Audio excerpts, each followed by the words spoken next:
इस पर मिशन अश्मिता के तहत आगरा में सदर बाजार क्षेत्र से 2 सगी बहनें यहाँ से गायब हो गई थी। उस संबंध में उनके परिजनों के द्वारा मुकदमा दर्ज कराया गया, जिसकी विवेचना साइबर थाने के द्वारा की जा रही थी। विवेचना के क्रम में आज इसका एक महत्वपूर्ण अभियुक्त, जिनका नाम अब्दुल रहमान है, उसको पुलिस ने दिल्ली से गिरफ्तार किया, जो नॉर्थ ईस्ट दिल्ली के दयालपुर थाना के अंदर। रहमान से जो पूछताछ में भी बात में पता चला कि वो ओरिजिनली रहने वाला फिरोजाबाद का था और उसका नाम महेंद्र पाल था, और उसने 1990 ईस्वी में धर्म परिवर्तन करके वो दिल्ली मजदूरी करने गया और वहाँ उसने धर्म परिवर्तन किया। उसके बाद एक कलीम सिद्दीकी, जिसको कि उत्तर प्रदेश की एटीएस ने गिरफ्तार किया 2021 में, और ऑनरेबल कोर्ट के द्वारा 2024 में उसको आजीवन कारावास की सजा हुई। उसका वह बहुत ही अनन्य सहयोगी था, और उसके जेल जाने के बाद उसके इस पूरे चीज़ को, जो उनका यह रैकेट था धर्म परिवर्तन का, उसका संचालन अब्दुल रहमान ही कहते थे, जिसको कि उस संचालन में लोग सामान्य लोकाचार में उसको रहमान चचा नाम से या रहमान अंकल नाम से बुलाते हैं। उसने अपने बेटी की भी शादी एक हिंदू लड़की जो भोपाल की थी उससे किया था, और पुलिस ने जब उसके यहाँ भी हम लोगों ने जब उसको गिरफ्तार किया तो एक और लड़की जो कि हरियाणा की थी, उसको भी पुलिस ने वहाँ से उसको भी रेस्क्यू किया। और उस संबंध में जब हम लोगों ने हरियाणा बात की तो हरियाणा में ऑलरेडी रोहतक थाने में एक मुकदमा उसके गुमशुदगी का भी दर्ज था। वो अनुसूचित जाति की लड़की रोहतक की है। उसके पास से जो डॉक्यूमेंट्स मिले जो यह साबित करते थे कि यह अनन्य सहयोगी जो कलीम, जिसे ऑनरेबल कोर्ट ने सजा दी उसको आजीवन कारावास की, उसका यह सहपाठी था। ये जो आप बुक देख रहे हैं, आपकी अमानत आपकी सेवा में, ये ग्लोबल पीस सेंटर की बुक है, और इसमें जो आप नाम देख रहे हैं अब्दुल रहमान, तीसरे नंबर पर ये नाम आप देख रहे हैं, तो लिखा मौलाना मोहम्मद कलीम सिद्दीकी ने। और इसमें आप देख रहे हैं, आप लोग इसको देख सकते हैं कि अब्दुल रहमान, इसमें आपको नाम दिख रहा है। जो 4 लोग हैं वो इसके सहयोगी रहे, जो इसके जेल जाने के बाद भी, जिसको उत्तर प्रदेश की एटीएस ने इसको गिरफ्तार किया, ऑनरेबल कोर्ट ने आजीवन कारावास की सजा दी, उसके बाद भी ये रैकेट चलाया जा रहा था, जिसका यह एक मुख्य कर्ता धर्ता में से एक है। और जो गोवा से जो लड़की आयशा को पुलिस ने अरेस्ट किया, उसने भी अपने पूछताछ में अब्दुल चचा उर्फ अब्दुल रहमान का नाम बताया था, और जो अन्य दूसरे लोग थे उन्होंने भी पूछताछ में इसका नाम बताया। तो ये चीज़ इसकी पुष्टि करता है। उसके घर से जो डॉक्यूमेंट्स प्राप्त हुए, जो किताबें प्राप्त हुई धर्म परिवर्तन की, उसमें एक ये किताब मिली, दूसरा जो मैंने आपको दिखाया, दूसरा ईश्वर और सृष्टि श्रेष्ठ कौन, तीसरा इस्लाम और बहुजन समाज, चौथा धर्म परिवर्तन कैसे करें, इसके क्या रूल हैं। इसके अलावा उसने बातचीत में 2 और किताबों का जिक्र किया, और उसमें उसने तुलना की कि क्या है धर्म परिवर्तन, क्यों करना चाहिए, इसके बारे में प्रचार प्रसार। इस तरह से ये एक इम्पॉर्टेंट कैच है हमारा।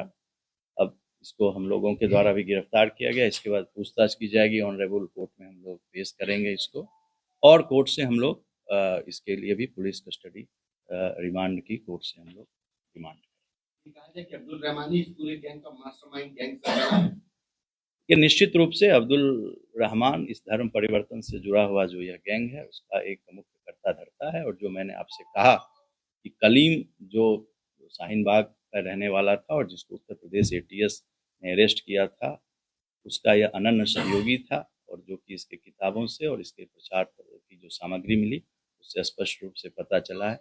इससे अभी हम लोग सघन पूछताछ करेंगे, उसके बाद और भी चीज़ें जो हैं वो हम बताएंगे। सारे पत्रकार साथियों से मैं कहना चाहता हूं कि प्रत्येक दिन अब हम 4 बजे शाम में, आप लोगों को कोई दिक्कत नहीं हो तो एक बुलेटिन, न्यूज़ बुलेटिन, हम इसके संबंध में जो भी जानकारी होगी इसके संबंध में हम लोग ऑडियो विजुअल दोनों रूप में, प्रेस नोट के रूप में भी बता देंगे।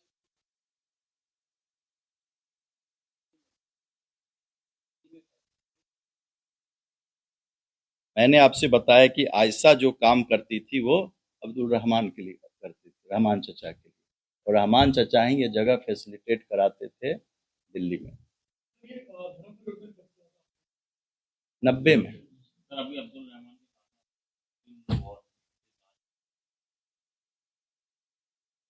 मैंने ये नहीं कहा, मैंने तो ये कहा कि अब्दुल रहमान को पुलिस ने पकड़ा, उसके साथ तो सारे लोग उससे कनेक्टेड थे, आयशा उससे कनेक्टेड थी और लोग भी कनेक्टेड थे।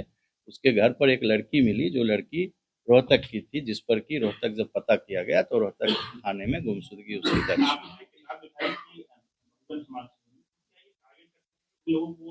टारगेट जो अब्दुल रहमान खुद भी था, इनका एक टारगेट रहता था कि जो भी टारगेट का इनका एक अलग ग्रुप रहता था, और इसका मॉडस ऑपरेंडी तो हमारे इन्वेस्टिगेशन की चीज़ है, अभी उसको हम यहाँ पर बाद में बताएंगे। इनका क्लियर था, हिंदू या क्रिश्चियन किसी को भी इनका टारगेट ये रहता था कि धर्म परिवर्तन करके हमें उन लोगों को उम्मत में शामिल करना है, ये इनका एक एजेंडा था। उम्मत होता है कि जो लोग बिलीवर होते हैं, जो लोग इस्लाम को मानते हैं, उनको उम्मत कहते हैं। जो लोग भी बिलीवर हैं, जो लोग इस्लाम को मानने वाले, उसकी जितनी ज़्यादा संख्या हो उसमें उनके नंबर्स बढ़ाने की। ये मानते हैं कि उम्मत में शामिल ये इनका इनकी आइडियोलॉजी है। ये आइडियोलॉजी में है कि कयामत कब होगी, तो जब ये समय आएगा, तो ये इनकी आइडियोलॉजिकल सोच है, जो कि उसके आधार पर वो धर्म परिवर्तन करते थे। इस तरह की सोच एक डेमोग्राफिक चेंज के लिए इन लोग की एक सोच है, जो कि सोच जो देश की हमारी जो सर्वधर्म संभाव की जो हमारी पॉलिसी है उसके विपरीत है, और भारत की जो कानून है उसके विपरीत। दो चीजें नहीं, झांगुर बाबा से अभी तक इसका कोई संबंध नहीं है। मैंने आपसे कहा कि अभी तो इसको पकड़े ही हैं, तो अभी जब तक पूछताछ नहीं होगी तो मैं इसके संबंध में कुछ नहीं बता सकता। अभी हम लोग इसको पुलिस ने अरेस्ट किया है। अभी हम लोग, मैंने जैसा आपसे कहा, कोर्ट में प्रस्तुत करेंगे, इनकी पीसीआर लेंगे, फिर पूछताछ में जो भी चीज़ आएगी हम लोग प्रत्येक दिन जो भी चीज़ें इसमें आएगी 4 बजे शाम में एक बुलेटिन हम लोग वीडियो के माध्यम से भी और प्रेस नोट के माध्यम से भी जारी करेंगे।